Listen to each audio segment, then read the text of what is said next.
अरुलिया recording studio. लगा लाली ठरबा हमें अब है साली कोरबा में। लगा लाली ठरबा हमें अब है साली कोरबा में। भरल रहत मन है साली पाँच कहै छियै भरबा में।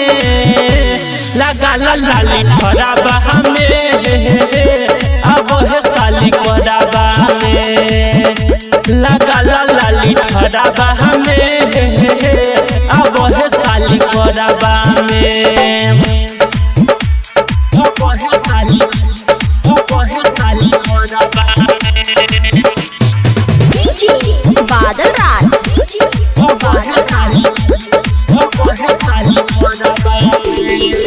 किन किन दलिया साली पाउडर क्रीम है। अब तुझे डाला ना जी जस दिल है।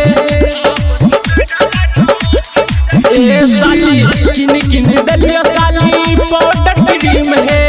अब तुझे डाला ना जी जस दिल है। जी जस एक बेड़ी लानत मिल है।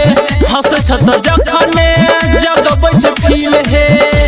रखब साथी करे जावा हमें अब है साली कोरबा में।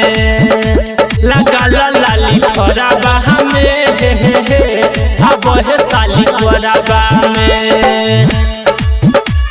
अब है साली कोरबा में। बादल राज